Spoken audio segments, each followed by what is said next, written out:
protiv čitanja, odnosno prva stvar je, za mene predavanje nije suviše zanimljiva, ako podrazumijeva jedno čitanje jednog teksta unapred napisanog, mene zanima isključivo ono što na zadatu temu dolazi u toku kontakta, u razgovoru, a naravno ja se pripremam i ne dolazim nepripremljen govoriti ovako bez nekakvog podsjetnika ili teksta fiksiran unapred, nije ništa lakše i manje odgovorno. Ali to daje mogućnost onome što ja kažem da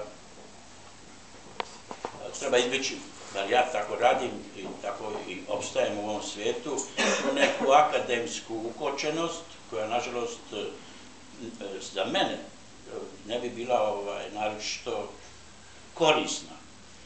Ja pravim ono što ja nazivam happeningom, nisam htio da komplikujem ovdje stvari, ja sam prihvatio reći predavanje, mada ja sam radio tokom 15 godina pravio te takozvane klavirinte, gdje sam nastupao s jednim klavirom i sa svojim instrumentima, a to je uvijek bila priča o poeziji, naravno, sve klavirint. Poslije sam to završio jednom zbirkom stihova koja se zove Klavirint, objavljena u Radu. Poslije sam prešao na tu reč koju sam, ja mislim, iskovao, koja se zove happening, znači ne happening, to je napravljeno protiv happeninga, koji je destruktivan, nego happening koji je u stvari uveseljavanje ili usrećivanje, možda bolje rečeno, odnosno ja smatram da mi koji se bavimo nekim stvarima koji drugi ne stižu da se bave, da mi treba da usrećivamo, da onima koji to prenosimo čak i kad su stvari vrlo teške, ozbiljne, kao što je tema Dantea i Miljkovića, da to bude ipak neka vrsta usrećivanja i da oni koji slušaju možda po prvi puta dožive neku vrstu zadovoljstva i dobrog sjećanja. Pa tako će biti malo i večeras. U kraćoj formi, pošto kažem, ja sam prilično govorljiv, obično kad govorim o Danteu, pa mislim o Miljkoviću, 2,5 sata su otprilike minimum, ali ja sam se stvarno pripremio da vas ne ugrozim vaše vreme, jedno sat vremena, ako kasnije bude razgovora, to je uvijek dobro, ja bih volio da ovo bude više časkanje i ja ću u toku ove večeri ponekad se možda i obratiti nekim od vas ako neki podatak o Miljkoviću ne budem mogao da dam. Jer ja se ne smatram stručnjakom za Miljkovića. Miljković ima čitavu jednu legiju tumača, onih koji ga proučavaju, koji pišu o njemu. Može se reći da je Miljković zaista jedan dobro podržan pjesnik i da će tako ostati sasvim sigurno. S vremenom će se to možda čak i poboljšavati. Biće još rada na Miljkoviću.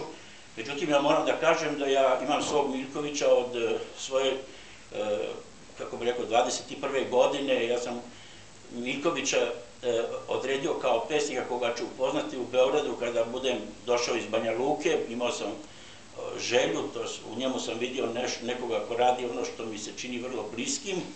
Kad sam ja došao u Beograd, on je, nažalost, 3 dana pred moj rođendan izvršio ono što je izvršio, kao što znate. Znači, u mojoj nekoj priči o kojoj se ovdje govorilo, ukratko, šta sam napravio u životu, Miljković igra i tekako značajnu ulogu, konstantnu.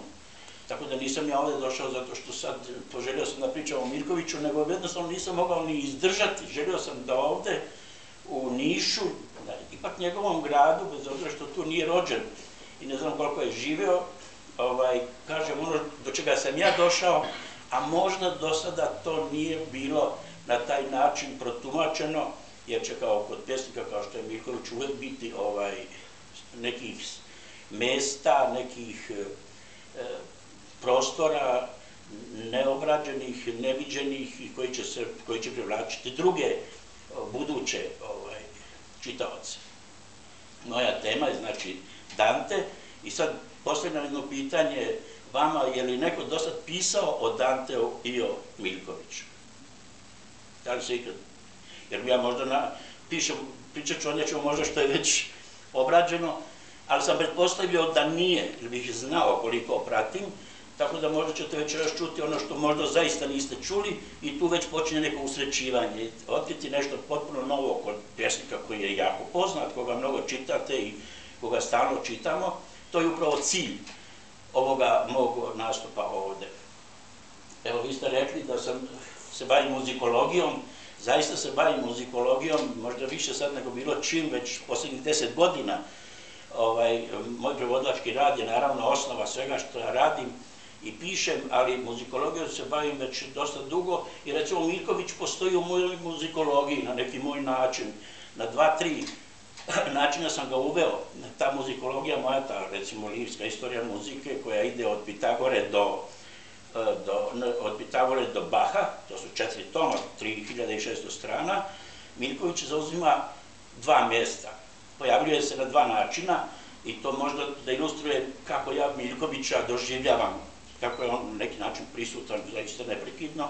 Ja praktično znam sve njegove stihove, znao sam napamet sve, sad malo zaboravljam, treba i zaboravljati stihove, ali recimo kad sam u jednoj od knjiga te lirske istorije muzike govorio o jednoj muzičkoj formi italijanskoj, to je ona u srednjem veku, jedna od prvih tih muzičkih formi pre kancone, pre madrigala, koje su već klasične forme, to je lauda.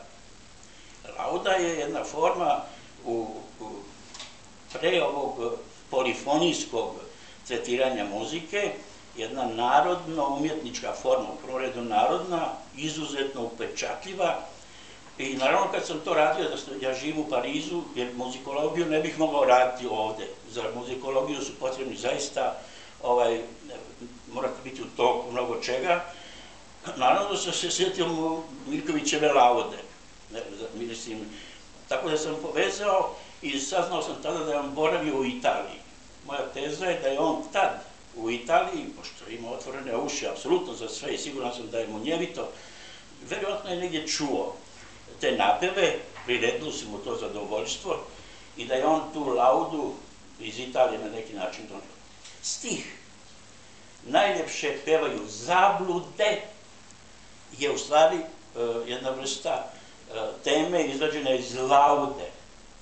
Hoće kažem, moj zaključak je da je Miljkovićev stih najljepše pevaju zablude, odgovor na reč laude. On je tražio te sve ukrštene odjeke i rime i naravno se to meni veoma dopalo kod Miljkovića, to je ono što u muzici zovu soggetto cavato, izvađena tema iz nečeg drugog.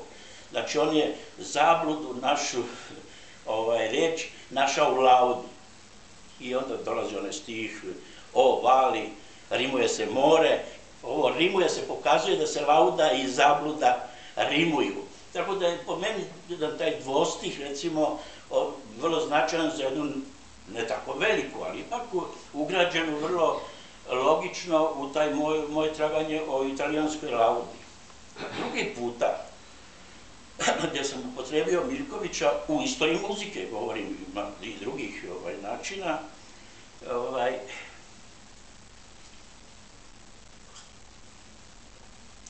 bilo je također u toj lirskoj istoriji muzike, gdje sam govorio o jednom francuskom truveru, znači pesniku i kompozitoru sa severa, Adam de la Halle, veoma značajan, oko 1250. je živeo, jednu od prvih onih predopera je napisao, zato je značajan u istoriji evropske muzike. Ja uvek pišem o tim kompozitorima i neku vrstu pesme, neku vrstu lirskog odnosa. Prvo pre nego što krenem u tekst. Tekst mi služi, ta pesmica mi služi kao predložak za ovo što ću napisati o tom kompozitoru. I znači, kad sam pisao pesmu o Adamu de la Hallu, koji je bio prinuđen da se pobegne iz svog rodnog grada, i tako mnogi su bežali i bili u izgnanstvima, otišao je čak do Sicilije iz Francuske, to je zanimljivo. Ta pesma se o Adamu de la Hallu, koji inače ima pod nadimak Grbavi. Završava se jednom slikom, sad da vam čitam čitavu pjesmu, Kasni ždral. To sam svesno uzeo iz ždral, iz Miljkovićevih tragičnih soneta. Međutim, ždral se, kao što vi znate, pojavljuje više puta u Miljkovićevim stihovima.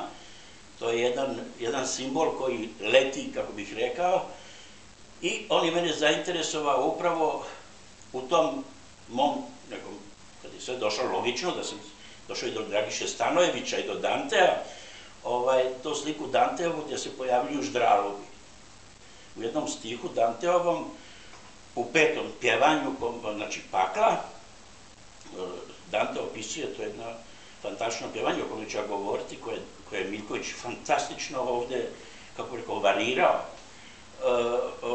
Govori o tim ždralovima koji tužno pevaju i putuju negdje u daljinu, gru na italijanskom, ali i tu je počelo kod mene nekakva, kako bih rekao, eto ti ždralovi kod Dantea, ždralovi ne znam odakle bi mogli doći, nego nekako literarno, i on kaže ždrale, na jednom mjestu se obraća ždrale, jel tako, znači komunicira s njim, zaista je ždral ušao u tu čitavu njegovu, kako bih rekao, imaginaciju i onda sam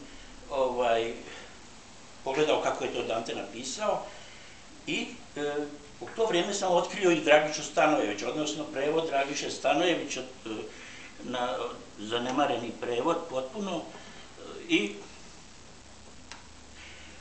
čitajući sam vidio da bi možda Miljković, ukoliko je imao u rukama ovaj prevod, ja sam sad nekako u traganju da vidim da li je mogao da ima, mislim da je imao, mogu da gotovo budem siguran, vidim da je Stanojević taj stih izuzetno lijepo preveo. On je veoma napadan, on je omrznut i njega, ja ovdje zaista govorim iskreno i dok god bude mogao, reći ću da je ovaj jedan ukleta knjiga srpskog prevodilaštva koji odbacuju bezrazložno, umjesto da vide šta u njoj je dobro, šta nije dobro, da se kritički odnose, a ne da je zabranjuju, kao što je zabranjeno na italijanistici, i ja sam u polemici sa njima.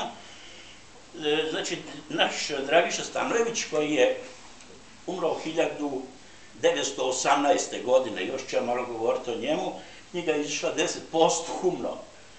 Ta ukletost se pokazuje da je zaista opravdan 10 godina posle, znači nije našao izdavača Dragiša Stanojević, i na sreću da je izišla knjiga bez komentara ikakvih, razumljivo je, mada je Dragiša bio majstor za komentare, bio vrlo dragocen, izuzetno obrazovan čovjek.